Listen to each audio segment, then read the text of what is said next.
Hello दोस्तों। कैसे हैं आप सब? आई होप आप सब अच्छे होंगे। मेरा नाम है पीयूष विरमानी और मैं हूं एक सेबी रजिस्टर्ड रिसर्च एनालिस्ट। आज की इस वीडियो में हम रिव्यू करेंगे आने वाले एक आईपीओ इंटरनेशनल जेमोलॉजिकल इंस्टीट्यूट को। क्या करती है ये कंपनी, कैसे हैं इसके फाइनेंशियल्स और क्या इस आईपीओ को आपको सब्सक्राइब करना चाहिए या नहीं। ये आईपीओ ओपन हो रहा है 13 दिसंबर से and will be getting close on 17 December. ये कंपनी स्टार्ट हुई फरवरी 1999 में, so almost it is a 25 year old company and it is a globally recognised organisation for grading and certifying of diamonds, gemstones and jewellery. ये international standards के base पर gemstones या diamond को analyse करने के बाद एक रिपोर्ट रेडी करके देते हैं जो इंटरनेशनली भी एक्सेप्टेड है।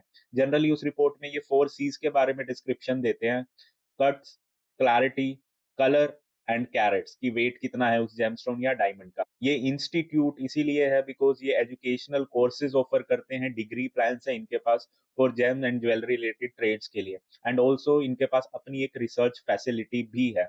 इनकी ऑलरेडी 31 लैब्स चल रही हैं वर्ल्ड वाइड जो काम करती हैं ग्रेडिंग करने का, finish jewellery, natural diamonds and in fact lab grown diamonds को भी। 65% मार्केट शेयर इन्हीं के पास है सर्टिफाई करने का for lab grown diamonds. Additionally, it has 18 gemology schools that graduate thousands of students each year. So equally इनका फोकस एजुकेशन पर भी है। इस आईपीओ की बात करें तो इसमें प्राइस बैंड रखा गया है दैट इज अराउंड 397 टू 417 पर शेयर। एक लोट में होंगे अराउंड 35 शेयर जिसके लिए आपको पे करने होंगे 14,595 रुपीज। 10% रिटेलर्स का कोटा है जो कि कम है। आईपीओ का साइज है 4,225 करोड़। सो ऑलमोस्ट इसका 35% पैसा यूज होने वाला है फ्रेश इशू के लिए एंड द रेस्ट 65% जाएगा प्रमोटर्स के पास एज ऑफर फॉर सेल। और जो ये पैसा फ्रेश इशू में लग रहा है वो कंपनी यूज करेगी एज द कंसिडरेशन अमाउंट जो कि प्रमोटर्स को पे किया जाएगा आईजीआई बेल्जियम ग्रुप और नीदरलैंड ग्रुप को परचेज करने के लिए। कंपनी के फाइनेंशियल्स की बात करें तो 31 दिसंबर 21 दिसंबर, ओके ये लोग कैलेंडर ईयर फॉलो करते हैं for their accounting procedures, financial year नहीं करते। दैट्स वाई यहाँ पे 31 दिसंबर का डाटा है। एंड 21 में एसेट्स थे अराउंड 320 CR, जो 23 में हो गए 600, सो ऑलमोस्ट डबल हो गए। रिवेन्यू भी काफी अच्छा इंक्रीज हो रहा है। प्रॉफिट आफ्टर टैक्स की बात करें तो 21 में प्रॉफिट था अराउंड 171 CR का एंड 23 में हो गया 325 CR का। एंड रिवेन्यू का ऑलमोस्ट 50% इस कंपनी का प्रॉफिट है, तो मार्जिन आर एक्सेप्शनली गुड। बहुत कम ही आईपीओ में, बहुत कम ही ऐसे बिजनेसेस होते हैं जिसमें इतने अच्छे मार्जिन देखने को मिलते हैं। नेटवर्थ भी कंपनी की इंक्रीज हो रही है ईयर टू ईयर बेसिस पे, so no doubt financials are very very strong.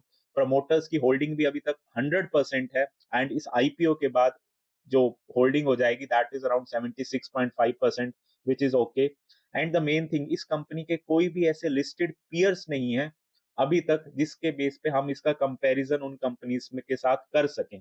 सो एक डोमिनेंसी भी है इस कंपनी की इंडियन मार्केट में as well as in the international markets.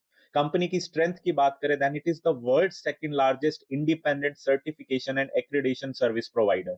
India की टॉप है, फर्स्ट है एंड वर्ल्ड की भी सेकंड लार्जेस्ट है।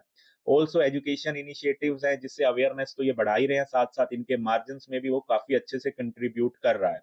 रिस्क की बात करें तो कंपनी के कोई भी एक्सक्लूसिव और लॉन्ग टर्म कॉन्ट्रैक्ट्स नहीं है with the customers. It's okay, चलता है, ज्यादा लॉन्ग टर्म कॉन्ट्रैक्ट भी नहीं है, बट जो ये डिमांड है जेमस्टोन्स की, डायमंड्स की, ज्वेलरी की, इट इज एवरग्रीन, बहुत समय से चल रही है और चलती भी रहेगी। सो ये कोई मेजर रिस्क नहीं है and require certain approval and licences.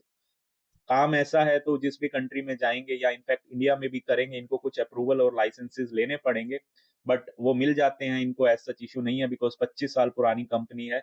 सो इनकी जो स्ट्रेंथ है वो ज्यादा एक कंसिडरेबल फैक्टर।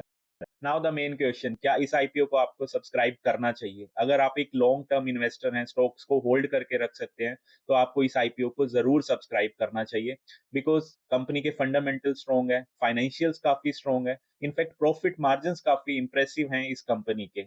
सेकेंडरी, ये इंडिया की largest as well as world की सेकंड लार्जेस्ट कंपनी है। एंड द थर्ड थिंग, इस कंपनी का कोई भी कम्पिटिटिव ऐसा पीयर नहीं है जो इस टाइम लिस्टेड हो जिसमें आप इन्वेस्ट कर सके। सो अगर आपको इस कंपनी का बिजनेस मॉडल अच्छा लगता है तो आप इसमें इन्वेस्ट कर सकते हैं। और लिस्टिंग गेन्स की बात करें तो अभी तक इससे 25 से 30% के लिस्टिंग गेन्स की एक्सपेक्टेशन है। लिस्टिंग गेन्स हमेशा एक्सपेक्टेड ही होते हैं, इसमें कुछ भी गारंटीड नहीं होता है। और लिस्टिंग गेन्स कम इसलिए हैं बिकॉज़ ऑलरेडी इस वीक में 5 से 6 आईपीओज़ ओपन हैं, सो इन्वेस्टमेंट उसमें भी लग रही है, इसी कारण थोड़ा-सा ग्रे मार्केट प्रीमियम कम चल रहा है। बट अगर आप एक लॉन्ग टर्म इन्वेस्टर हैं, तो आपको इसमें इन्वेस्ट ज़रूर करना चाहिए। फिर भी इन्वेस्ट करने से पहले आप अपनी प्रॉपर रिसर्च कीजिए, अपना रिस्क चेक कीजिए, उसके बाद ही आईपीओ में अप्लाई कीजिए। और इस आईपीओ से रिलेटेड अगर अभी भी आपको कोई डाउट है या आपका कोई क्वेश्चन है, तो आप कमेंट कर सकते हैं। I will surely answer to that. Thank you and do subscribe me for such meaningful content.